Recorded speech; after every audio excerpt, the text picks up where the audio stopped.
Greetings and salutation. Recently, Holly Black released The Stolen Heir, which, as good as it was, okay, as much as it made me feel feelings, the romance, in my opinion, sadly lacking. Not that it wasn't good, not that it wasn't believable, just that it wasn't like, up my streets, per se. The crux of the matter is that it just wasn't fucked up enough for me, and the whole thing just made me miss Jude and Carden. I decided to read the Folk of the Earth series again, and I'm making that your problem. I'm gonna let myself have a brief Jude and Carden gush at the beginning and try and get it out of my system before we get into this. I love Jude and Carden. I love the way that she thinks that he hates her and he's in love with her, and she actually does hate him, and he spends like the entire first book convincing her that he is somebody worth loving, and then she does something to completely fucking betray him, and then she has to earn his trust back in the second book. It's one of my favourite romances of all time, I think. It's a little bit dark. There's a little bit of hatred there, which, I like sprinkled in with my sexual tension. And, as well as all that, he's a Prince of Faery, which makes his appeal very great to me. I'm not going to talk about the plots of these books because I've got notes on notes on notes, and I'm going to try and do the entire series over the course of this video. And I'm assuming that anybody who is watching this at this point in time is a fan of the series, or at least knows enough about it that I don't have to do that.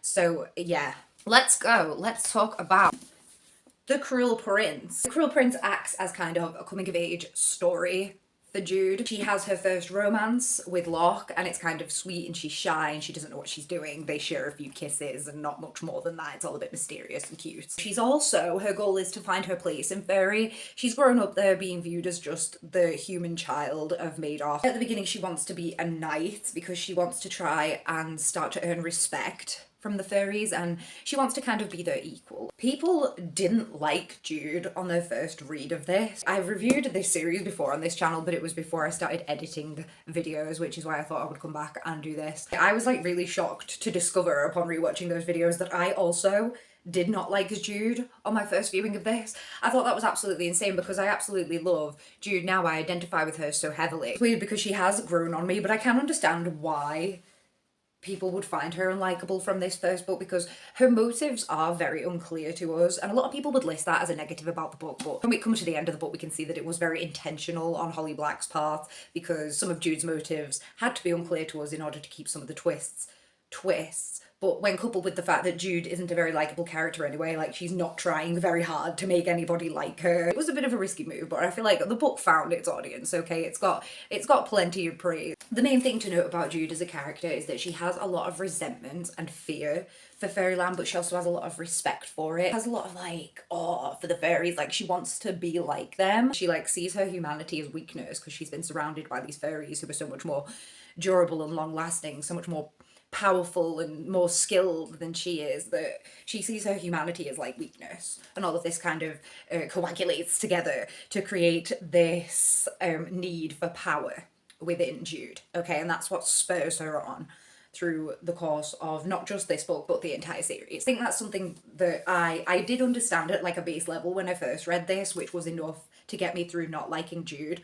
But it's something that I've really come to understand over the course of reading the series and rereading it, really getting into Jude's character and coming to understand her, and we're besties now. Jude has a twin sister, Taryn, and they act as like dual opposite. So Jude wants to go and be a knight. She wants to earn like respect and a little bit of power in the land of Faery. Taryn wants to just like marry a guy and just be somebody's like subservient wife forever, because she just wants to settle in somewhere and be unnoticed, right? But that's not enough for Jude. Other fairies say that Taryn is more like a fairy than Jude, because she's kind of accepted her place as a human in Faery, and so they praise that. But Jude, I think, is more like a fairy because she's more ruthless. She's more on their level. She moves among them like she's one of them, bro. And they don't like that, and that's why they kind of like put her down. Something that's funny about Taryn is that even though Jude is going around killing people, even in this first book, we still see Jude as more human than the fairies that she's killing, because she's got like the family loyalties and stuff to her sisters and even to like Madoff, her dad. We're on humanity's side, okay? So that's why Jude is like the lesser of two evils, and it allows us to still kind of root for her even though she's making these questionable decisions. But the second that Taryn is the guy who Locke has been cheating on Jude with, all of us are just like, Get that bitch out of here. All of us wanted her dead immediately. Like, none of us cared anymore. She's the biggest rat in the entire series. We viewed her as less human because of this betrayal, because with all of this like alienness that is furry around, the human thing is to be loyal to your family, right? And that's actually one of my favorite parts of the book, is the girl's relationship with Madoc, who killed their parents and then adopted them because they had nowhere else to go. And because he like raised them, they came to love him as a dad. And so it's this really fucked up, complicated relationship where you can like tell that he loves them. And it's really strange. He quickly became one of my favorite characters in the series. Of course, one of my other favorite characters is Prince Carden. A lot of people had issues with the blossoming relationship between Jude and Carden because they said it would be problematic for Jude to forgive Carden for some of his actions in this early book, when he is an antagonist towards her. He's a little bit of a bully towards her at school. Although Carden is in the group of bullies that antagonises Jude, and although he does personally antagonise Jude, yes, because he's like somewhat disgusted with himself for having this fascination with this human girl, and he overcomes this racism as the series goes on, don't worry. Jude sees Carden as the main antagonist because he's the Prince of Faery, right? He's the ultimate symbol of power and of everything that she hates and everything that she admires and everything that she wants in this world, okay? So obviously she's not going to feel very warmly towards him. And considering he's in the middle of this gang of bullies, even though if you actually read the text, it's the other guys who are actually doing the horrible things to her, Jude sees it all as like Carden's doing, because Carden's there, and obviously Carden's the Prince of Faery, so he's going to be the one in charge, right? We actually see throughout the text that each of his friends are moving according to their own will, and there's not a lot that Carden can do to stop them. They just like kind of having him around because they feel like he gives them an excuse to do whatever they want. Scene where Carden makes his friends leave when the girls are in the river so that the Nixies don't get too close. When Jude has had the fairy fruits, before she goes off alone with Locke, Carden pricks her finger so that she'll put her finger in her mouth and the salt will stop her from being under the influence when she's alone with Locke, because Carden knows that Locke is a no good, dirty man. I think that a lot of the people who saw this relationship as toxic were seeing things too much from Jude's perspective, maybe, and didn't, read too carefully into those small pieces of information like I've had the opportunity to on like my 5 times of reading this series. One thing that I did note that I didn't like about this book was that there's a lot of like quote repetition. It's not a very long book, and I don't think that flashing back to things that were said a few chapters ago was particularly necessary. That kind of annoyed me. I felt like it was a little bit spoon-feedy, and also the repeated use of the word ensorcelled. The first time I saw it, I was like, oh, I haven't really seen that word used a lot. It's a really good word. I like that. And then by the 50th time that Holly Black had used it, it ceased to have meaning to me, and I don't like it anymore. The next little novella in the series is The Lost Sisters. It's told from Taryn's perspective and just basically tries to get us to feel sorry for her and kind of sort of forgive her for her massive betrayal in, stealing her sister's boyfriend, basically. Just making a total twat of her sister, for lack of going into the whole plot line. It showed us that while Jude was living in this harsh reality that was Fairyland and coming to grips with the rules, learning how to like beat them, Taryn kind of escaped into herself, and she would like read a lot of stories and she would make up her own stories, and they would be her escape from the terrible reality that they were living after having their parents killed and having to live with the guy who murdered them. I suppose in a way I do feel sorry for Taryn, especially as the series goes on, but as of this book, and I suspect that was this book's intention, I didn't care. I didn't care. I thought she was a snake. Something that's interesting to note though when seeing both sides of it is that Locke, the guy who they were both seeing, uses the girls' desires in order to get what he wants from them. Okay, so Locke is like this mischievous guy, okay? He likes to create stories and drama within his friend group, and this is one way that he does that. He pits everyone against Jude because he tells them that he's seeing her, but he's actually seeing Taryn, and then he does actually start seeing Jude. It's a mess. Locke, like, romances Taryn, and he turns up at her house in the middle of the night and, like, takes her to little dances and stuff like that, because he knows that Taryn wants love. She wants to be loved by the fairies. She wants to be accepted by them. She wants to find a man to marry so that that can be her place in the world. That's how he goes about things with Taryn, but he knows that Jude wants power. As the series goes on, she wants people to fear her, okay? Taryn wants love and Jude wants fear, and Locke knows this, and so he has her, turn up to his like personal quarters and stuff like that, and has his friends see them together so that Jude can lord it over them, that she's like one of them and that she, you know, has a place there. I think the thing that annoys me the most about Taryn is that she thinks she's being a feminist by marrying Locke, because she makes some kind of deal with him. It's so, the Taryn is so forgettable to me. I just forget this entire, I can't remember what the deal is. Some kind of like both of her and Jude will be protected if she keeps it a secret and like doesn't say anything about the fact they're together while he's seeing Jude. And I'm just like, dude, I just don't care. Just fucking break off the marriage. I don't give a shit. Like, you are the worst. Let's move on.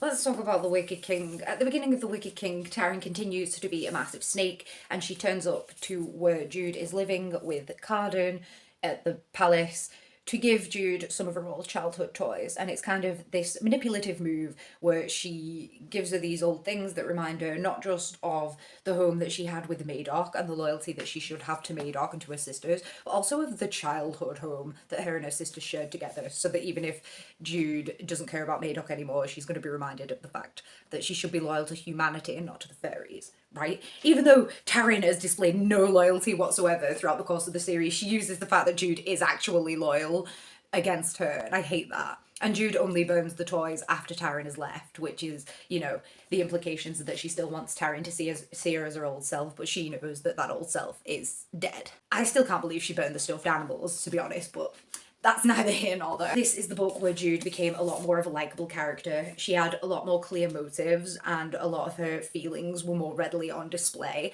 She had this new vulnerability that she didn't have in the first book, and we could see how honestly frightened she was of everything that was going on. It made her just a lot more relatable, a lot more likeable in general. We get to see a lot of development for Cardan in this book.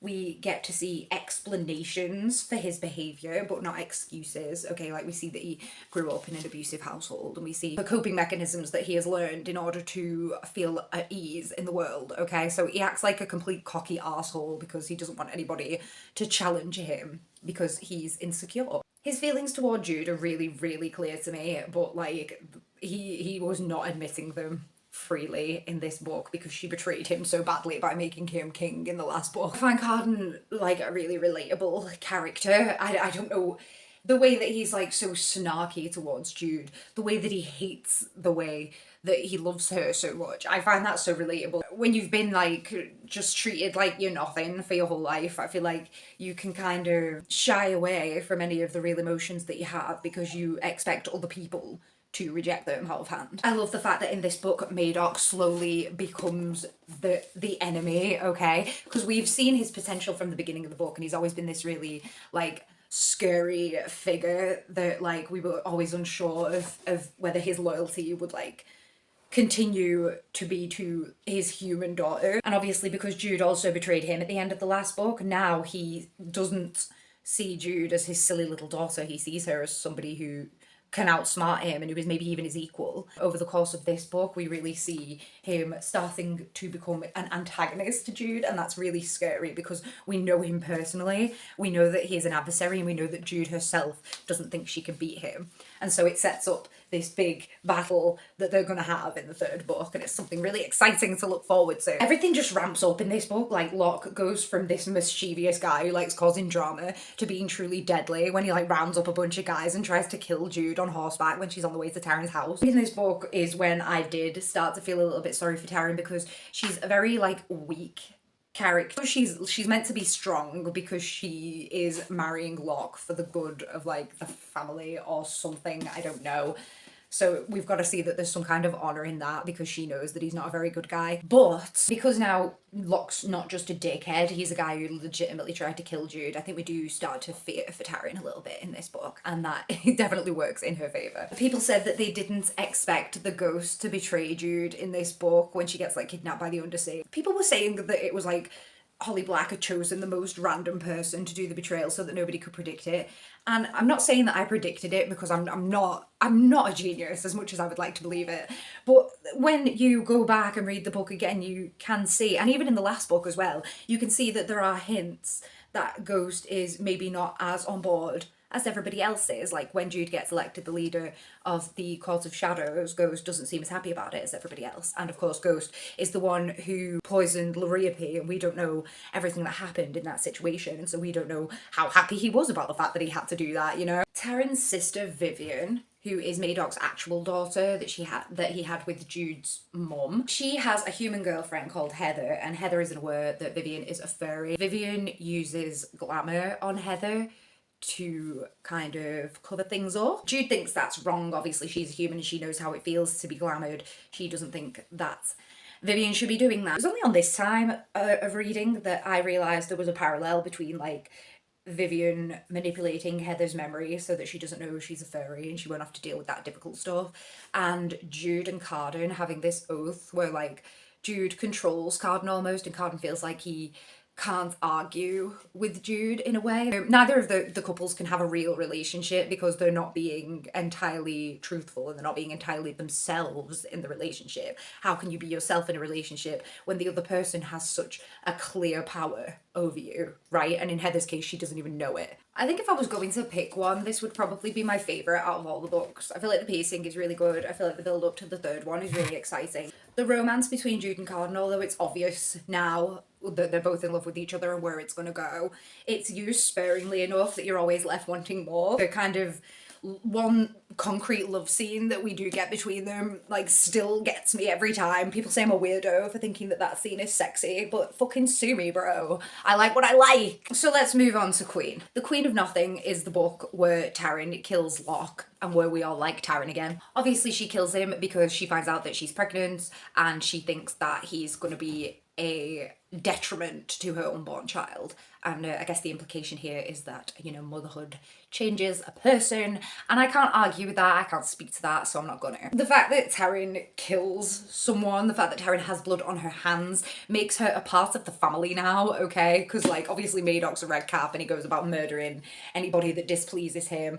Jude's a stone cold killer at this point. Only Taryn left to kind of be indoctrinated into this way of life, and she's finally there when she kills her husband, and we love that for her. These big themes of, like, you can't have power over the person you love that started off in the last book. Of course, Jude now gets the option to have power over Carden forever by putting the bridle on him, but she chooses not to do it in the end because she knows that that's not real love. She's learned that although she desired for the fairies to fear her, that if she wants Carden to love her, he can't be afraid of her, she can't be afraid of him, basically. The story over the course of these books is definitely a case of woman versus self. In her quest for acceptance, Jude becomes one of the monsters that she has feared for all of her life, but she also goes about making the monsters around her more human. Okay, like Carden, for example. Because the monsters around her are more human, she then becomes more human again and she realizes her humanity again, okay? It's a nice circular story we've got going here. In my first review of this book, I said that the pacing was a bit off. I said that it dragged in some places and went really fast in others. And I said that I felt like the giant snake kind of came out of nowhere. I disagree.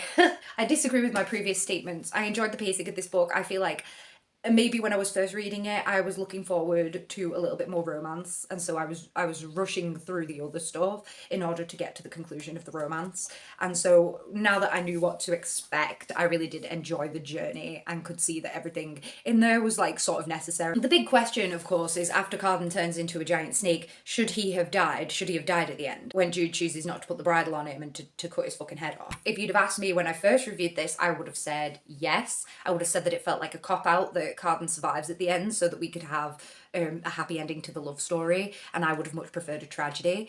However, on looking back at this, I think that with the whole introduction of like a prophecy and stuff like that, it's a lot more in keeping with the ancient Greek tradition of a prophecy not meaning what you think it means if Jude doesn't turn out to be the great ruler that the prophecy is talking about. And of course the only way to ensure that she isn't the next ruler is to make sure that Carden comes out of the giant snake when Jude cuts its head off. We'll talk a little bit about how the King of Elfhame Learn to Hate stories, but obviously there's not a lot to say about it. It's more of a fucking picture book than anything. Absolutely gorgeous, but not a lot of substance. I feel like it was a little bit of fan service in a way because it's told from Carden's point of view, and we didn't get to hear a lot about how Carden felt about Jude, and we obviously get to explore that a little bit more in this book, which I think everybody wanted to hear about. There is like significance to the book. Like Carden keeps meeting this woman throughout, and she tells him a different version of the same story each time that correlates to where he is in his life.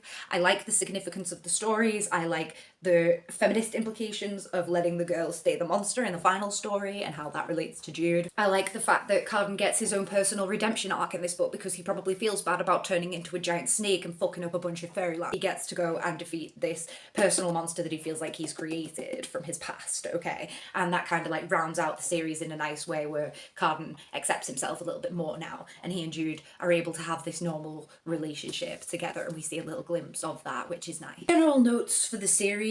A lot of people thought the world building was lacking in this series. I think they stopped complaining about that a bit more as the series went on. Obviously, the more books you write, the more you can explore your world.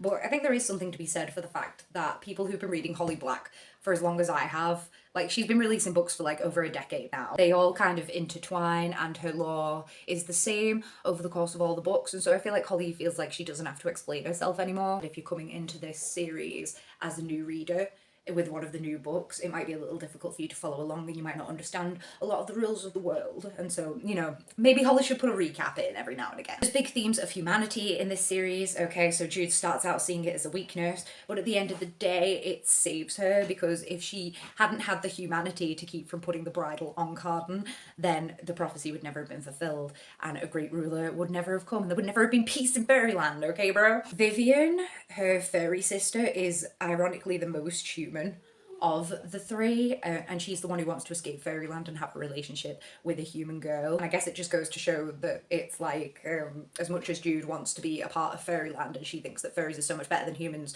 there are fairies who see it the opposite way, where they think that a human life is so much better and so much simpler. At the end of the day, every fae who underestimates humanity in the books suffers the most for it. Even the fairies in the book mention the fact that if fairies weren't breeding with humans, then they would have died out centuries ago. So essentially fairies need humans to keep going. So anybody who underestimates humans or says that humans are like unnecessary is dumb. Obviously, I love Jude, I love Carden, I love the romance. My favourite bits are probably when she finds the note that's got her name all over it, and she thinks he hates her that much that he just had to like exercise it, but it was actually the opposite, and he loved her so much and he just had to write her name over and over again. Carden, I've been there, bro. I would compare Jude and Carden to Wuthering Heights. I think that the scenes between them are spurring. The romance is tragic. They are constantly ripped apart. They are not able to tell each other how they feel, not just because of their own insecurities, but because of the circumstances that they are thrown into and then thrown apart again. And it's overall quite frustrating. Like, you just want to give them both a shake and say, just tell him how you feel. He feels exactly the same fucking way. Fuck off. But it's in a good way. Big theme in this book is found family and family loyalty. Jude has to think about her loyalty to humanity as a whole, her loyalty to her sisters, who are the only remnants of the family that she was born into, her loyalty to Madoc as the father who raised her, but as the man who killed her real father. Even Oriana and Oak, who I haven't talked about a lot, but who's like basically Jude's stepmother and her younger brother. It turns out that they aren't really mother and son, and she rescued him from her friend who was dying, and she's been keeping him safe this entire time. And her and Madoc have had this like sham marriage where we're not even sure if they really love each other or if they've just come together to protect all these kids who have come into their care. Like, oh, we just love a found family, bro. As for the future of the Folk of the Earth series, I know that we've had the Stolen Heir now, and that's kind of set us on a certain course, but I'm wondering if perhaps Taryn's kid could be the next main character of the next book. That would be really interesting, because it's been enough time now that they would be like about teenage, right? I would like to see that actually, because at the end of the last book there was hints that Taryn and the ghost were going to get together and there was a romance budding between them. So if they've decided to raise that kid together like Oriana and Madoc did with Oak, that would be really interesting to see how that dynamic has turned out, because that didn't get a lot of exploration. Madoc got banished at the end of this series, and we see him in the jail in The Stolen Heir. And something that I personally really want to see from the rest of this series in the future would be a redemption arc for Madoc, please. I would really like that, because man's a good dad. No, he is genuinely one of the best characters, and I think that I would like to see him learn some kind of a lesson and be allowed to exist in some capacity in happiness or at least peace, okay? I would like that. I would personally enjoy that. And that's all she wrote. So, good night.